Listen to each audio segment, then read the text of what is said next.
তৃতীয় বিশ্বের উন্নয়নশীল দেশের কাতারে বাংলাদেশ অবস্থান করেছে আজ থেকে প্রায় আরও 14 বছর আগে। বাংলাদেশ ধীরগতি সম্পন্ন উন্নয়নশীল দেশ হলেও গত 10 বছরে যেভাবে একের পর এক অর্থনৈতিক খাতে উন্নয়ন হয়েছে সেটা সত্যি উল্লেখযোগ্যই বলা যেতে পারে। বর্তমান সময়ে বাংলাদেশ একটা তৃতীয় বিশ্বের উন্নয়নশীল দেশে পরিণত হয়েছে। 2041 সালের মধ্যে বাংলাদেশ একটি পূর্ণাঙ্গ উন্নয়নশীল দেশে রূপান্তরিত হবে। বিশেষ করে বাংলাদেশের সবচেয়ে বৃহৎ দীর্ঘতম রেল সেতু নির্মাণ হয়েছে যমুনা নদীর উপরে 4.8 কিলোমিটার দৈর্ঘ্যের। এই ব্রিজটি নির্মাণের প্রকল্প ব্যয়ে যে টাকাটি ধরা হয়েছিল সেটাও ইতিমধ্যে অনেকটাই সাফল্যভাবে পরিণত হয়েছে নিজ অর্থায়নেই বলা যেতে পারে। যদিও কিছুটা জাতিসংঘ কিছুটা ভেটো দিয়েছিল, কিন্তু এরপরেও থেমে নেই বাংলাদেশের এই দীর্ঘতম বৃহৎ রেল সেতুটি।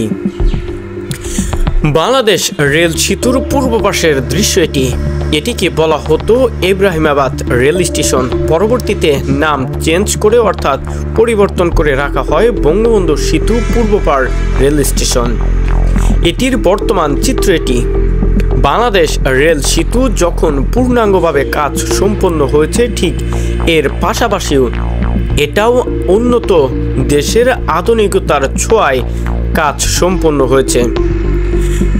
এই পূর্বপাড়ের রেল ক্রসিং এবং যে রেল স্টেশনটা রয়েছে সেটা সত্যি ইউরোপিয়ান দেশের যে আধুনিকতার দৃশ্যটা সেটাই যেন ফুটে তোলার চেষ্টা করেছেন বাংলাদেশের প্রকৌশলীরা। বিশেষ করে বাংলাদেশের এই রেল স্টেশনটিতে কিন্তু যুক্ত করা হয়েছে দারুণ কিছু অভিজ্ঞতা এবং আধুনিক। এখানে সবচেয়ে মজার ব্যাপার হচ্ছে এখানে যে ওভারব্রিজটা রয়েছে সেই ব্রিজটাতে ভিআইপি পার্সন এবং কিছু অসুস্থ ব্যক্তিদের জন্য কিন্তু ব্যবস্থা করা হয়েছে লিফটের। অর্থাৎ এপার থেকে ওপারে যাওয়ার জন্য কোনো বয়স্ক ব্যক্তি বা অসুস্থ ব্যক্তি এবং ভিআইপি কোনো ব্যক্তি যদি পারাপার হতে চায় তাহলে তাকে এই লিফটের সাহায্যে উপরে উঠিয়ে এই ব্রিজের সাহায্যেই পারাপার হতে পারবে। বাংলাদেশ বর্তমান সময়ে যেভাবে এগিয়ে যাচ্ছে, আশা করা যাচ্ছে আগামী দিনগুলোতে অর্থনৈতিক খাত এবং বাংলাদেশের উন্নয়নে দারুণ কিছু পরিবর্তন হতে যাচ্ছে। সেটাই অনেকটাই লক্ষ্য করা যাচ্ছে বাংলাদেশের এই দীর্ঘতম রেল সেতুর দিকে তাকিয়ে। শহীদুল ইসলাম শহীদ, ডেস্ক রিপোর্ট।